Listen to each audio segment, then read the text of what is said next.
भागलपुर जिले के नवगछिया क्षेत्र के बिहपुर में करीब 3000 वर्ष पूर्व के प्राचीन सभ्यता में मिले अवशेषों का अवलोकन करने रविवार को सूबे के मुख्यमंत्री नीतीश कुमार गुवारीडीह बहियार पहुंचे। मुख्यमंत्री नीतीश कुमार को पुरातात्विक अवशेषों को दिखाने के लिए जिला प्रशासन ने पूरी तैयारी की थी। इस दौरान सभी पुरातात्विक अवशेषों को सजाकर रखा गया। कार्यक्रम स्थल पहुंचते ही सीएम ने बिना देर किए अवशेषों को देखा। सीएम ने जिला प्रशासन के अधिकारियों और पुरातत्व विभाग से इस संबंध में जानकारियां ली। मुख्यमंत्री ने पौराणिक और पुरातात्विक अवशेषों के अवलोकन के पश्चात इसके संरक्षण पर घंटों अधिकारियों के साथ विमर्श किया। यही नहीं, उन्होंने इस क्षेत्र को पर्यटन स्थल के रूप में विकसित करने की बात कही है। स्थानीय लोगों ने सीएम को लगे हाथ गंगा, कोसी कटाव और बाढ़ की समस्याओं से अवगत कराया।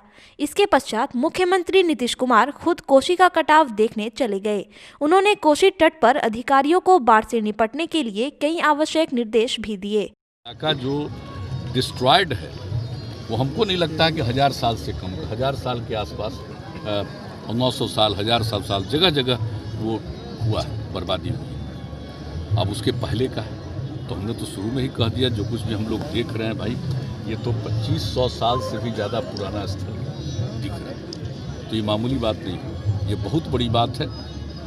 और यहाँ के सब चीज़ों के बारे में जानकारी प्राप्त करना है अभी हम लोगों का लक्ष्य। तो लग रहा है कि इसका एरिया बहुत बड़ा है और अगर इसके बारे में कन्फर्मेशन हो गया तब तो फिर हम पूरे इलाके को विकसित करेंगे, इस रूप में ऐतिहासिक जगह के रूप में विकसित करेंगे। और जो लोग भी हैं उन लोगों की सहमति से वो ज़रूरत पड़ेगा तो उनके ज़मीन को एक्वायर करेंगे हम लोग, वो एक अलग बात है, आगे की बात है।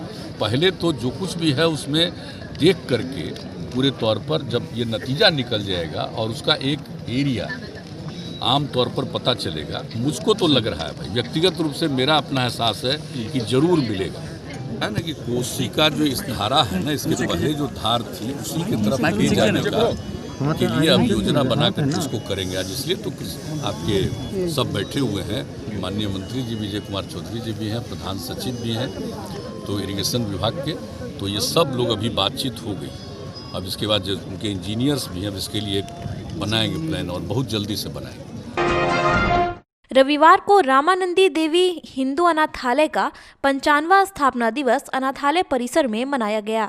इस अवसर पर मुख्य अतिथि के रूप में जिला विधिक सह अपर न्यायाधीश रूपा कुमारी, विशिष्ट अतिथि पॉक्सो जिला सत्र न्यायाधीश रोहित शंकर ने अनाथालय के 95वें वर्ष पूर्ण होने पर एक स्मारिका का विमोचन किया। स्थापना दिवस के कार्यक्रम में अनाथालय से जुड़े समाज सेवियों का सम्मान भी किया गया, जिसमें लक्ष्मी नारायण डोकानिया, राम रतन चूड़ीवाला एवं अजीत अग्रवाल को अंग वस्त्र से सम्मानित किया गया। स्थापना दिवस के अवसर पर अनाथालय के बच्चों द्वारा सांस्कृतिक कार्यक्रम प्रस्तुत किया गया, जिसमें स्वागत गान, कविता पाठ एवं बच्चों द्वारा फैंसी ड्रेस में भी प्रस्तुति दी गई। इस अवसर पर अनाथालय के संरक्षक उमाकांत झा, नभय कुमार चौधरी, उपाध्यक्ष सुनील बुधिया, कोषाध्यक्ष ओम प्रकाश मोदी, सह सचिव दिनेश यादव, सदस्य उमेश प्रसाद, प्रवेश राजहंस उपस्थित थे। 20 दिसंबर 1925 को यह स्थापना हुई थी। आज 20 दिसंबर 2020 है और आज हम लोग 55वां दिवस मना रहे हैं। तो हमारे यहाँ जितने भी महापुरुष आए, डॉक्टर राजेंद्र प्रसाद, लाल बहादुर शास्त्री, जाकिर हुसैन, जगजीवन राम, जितने भी लोग आए, जगत गुरु शंकराचार्य, पृथ्वीराज कपूर, जमुना लाल बजाज की धर्मपत्नी जानकी देवी बजाज, सभी अपने अपने हाथ से यहाँ लिखे गए और उनके लिखे हुए को हम लोग एक स्मारिका के रूप में विमोचन करते हैं। और आगे भी समाज के स्थानीय लोगों, समाजियों और प्रशासन के सहयोग से चलता रहे, यही हमारी कामना है। एक इकलौता अनाथालय रहा है। 1925 ईस्वी में इसकी स्थापना हुई। आज इसका 95वें स्थापना दिवस है और सफल रूप से जो अनाथालय का कार्य रूप होना चाहिए, समाज को यही दिखा है और प्रयास समाज के लोगों का यही है कि हमेशा इसको सफल रूप से चलाते रहेंगे। यहाँ पर अनाथों का भरण पोषण होता रहेगा। इसके लिए एक आज स्मारिका का विमोचन किया जा रहा है। देश में चल रहे देशव्यापी किसान आंदोलन में शहीदों की याद में जनसंवाद मंच, all India DSO, all India किसान खेत मजदूर संगठन, राष्ट्रीय सेवा दल, गंगा मुक्ति आंदोलन, नागरिक संघर्ष मोर्चा, वैश्य मंथन के तत्वावधान में स्टेशन चौक पर श्रद्धांजलि सभा का आयोजन किया गया। इस सभा में शहर के गणमान्य बुद्धिजीवी, शिक्षाविद, समाज सेवी, रंगकर्मी, छात्र, नौजवान ने बढ़ चढ़कर हिस्सा लिया। सभा को संबोधित करते हुए विश्वविद्यालय हिंदी विभाग के विभागाध्यक्ष डॉक्टर योगेंद्र ने कहा कि आज वक्त की मांग है कि तानाशाही सरकार के खिलाफ और चल रहे किसान आंदोलन के साथ कंधे से कंधा मिलाकर खड़े हो और शहीदों के सपनों को साकार कर उनके प्रति नम आंखों से श्रद्धा सुमन अर्पित करे। देश में जो किसान आंदोलन चल रहा है और खास करके दिल्ली में, और वहाँ आंदोलन करते हुए 38 किसान शहीद हो चुके हैं। सरकार उनकी बात सुन नहीं रही है, तो जनता को ही अपनी बात सुनानी पड़ेगी। और वे किसान जो आंदोलन में शहीद हुए, उनकी याद में, उनके सम्मान में आज श्रद्धांजलि सभा है भागलपुर में। और हम उम्मीद करते हैं, भरोसा करते हैं कि पूरे देश में ये श्रद्धांजलि सभा है। कृषि कानून की वापसी हेतु किसान संघर्ष समिति के बैनर तले धरना आयोजित किया गया। धरना का नेतृत्व दियारा किसान और कथाकार राम किशोर ने किया। धरना स्थल पर आयोजित सभा को संबोधित करते हुए उदय ने कहा, यह कानून कॉरपोरेट पूंजीपतियों के दबाव में लाया गया है। कॉन्ट्रैक्ट फार्मिंग से किसानों की जमीन छीन जाने की आशंका है। 38 के करीब किसान शहीद हो चुके, लेकिन सरकार किसानों से बात करने के बजाय उसे बदनाम कर रही है।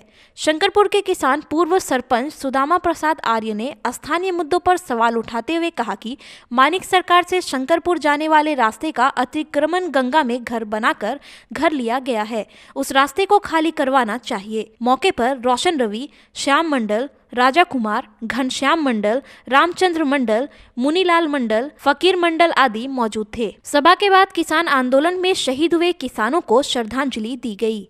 आज किसान संघर्ष समिति के बैनर तले रामकिशोर जी के नेतृत्व में ये धरना का आयोजन हुआ है। और इस धरना का जो हमारा उद्देश्य है, अभी जो देश भर में किसानों का आंदोलन चल रहा है किसान कानून के खिलाफ, उसे हम लोग मानते हैं कि ये किसानों के लिए एक तरह का डेथ वारंट है, इसको वापस लिया जाना चाहिए। बिहार में 2006 से ही सरकारी मंडी बंद है और हम लोग देख रहे हैं कि किसानों को उचित मूल्य नहीं मिल रहा है।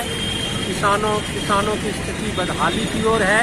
तो हम लोग चाहते हैं कि ये तीनों किसान कानून वापस लिए जाएं। और 38 किसान अभी तक जान गंवा चुके हैं। सरकार को संवेदनशीलता दिखानी चाहिए। जब किसान नहीं चाहते हैं तो आखिर किसके लिए ये कानून लेकर लाया गया है। लायंस क्लब भागलपुर की ओर से लायंस सेवा केंद्र हरियापट्टी भागलपुर में रविवार से निशुल्क मोतियाबिंद ऑपरेशन शिविर प्रारंभ हुआ। मार्च तक चलने वाले इस ऑपरेशन शिविर के दौरान सैकड़ों लोगों की आंखों की जांच कर मोतियाबिंद का ऑपरेशन किया जाएगा। रविवार को पहले दिन 40 लोगों ने जांच कराया, जिसमें से 20 लोगों का ऑपरेशन किया गया। इस दौरान लायंस सेवा केंद्र के अमरनाथ चमरिया, पुनीत चौधरी, प्रवीण कुमार, डॉक्टर पंकज टंडन, अमरीश अग्रवाल, प्रदीप जालान सहित कई लोग मौजूद थे। करीब 30 से 40 की जांच हुई है। इसमें ऑपरेशन में पाया गया है 20 से 25। कब से ये आज से शुरू हुई ऑपरेशन। कल जांच हुई थी, आज ऑपरेशन है। हाँ, सेवा फ्री तो 98% है ही। जिसका इच्छा है कि हम कुछ दे के करा लें, उसमें लेंस जितना बेहतर से बेहतर है हम लोग लगाते हैं। लेकिन प्रयास होता है कि 98% फ्री करें। भागलपुर जिले के सुल्तानगंज प्रखंड अंतर्गत तिलकपुर पंचायत के काली स्थान के प्रांगण में किसान चौपाल लगाया गया। इस कार्यक्रम की अध्यक्षता तिलकपुर पंचायत में उप मुखिया सत्यम कुमार ने की। मुख्य अतिथि के रूप में संयुक्त निदेशक भागलपुर प्रमंडल अरुण कुमार, परियोजना आत्मा भागलपुर के उप निदेशक प्रभात कुमार सिंह, प्रखंड कृषि पदाधिकारी सोहन प्रसाद सिंह को बुके देकर स्वागत किया गया। कार्यक्रम के दौरान कृषि पदाधिकारी ने प्रधानमंत्री कृषि सिंचाई योजना, भूमि संरक्षण से संबंधित योजनाओं के बारे में विस्तार से बताया। कार्यक्रम में विस्कोमान से प्राप्त 3,350 बोरा यूरिया खाद का वितरण भी किया गया।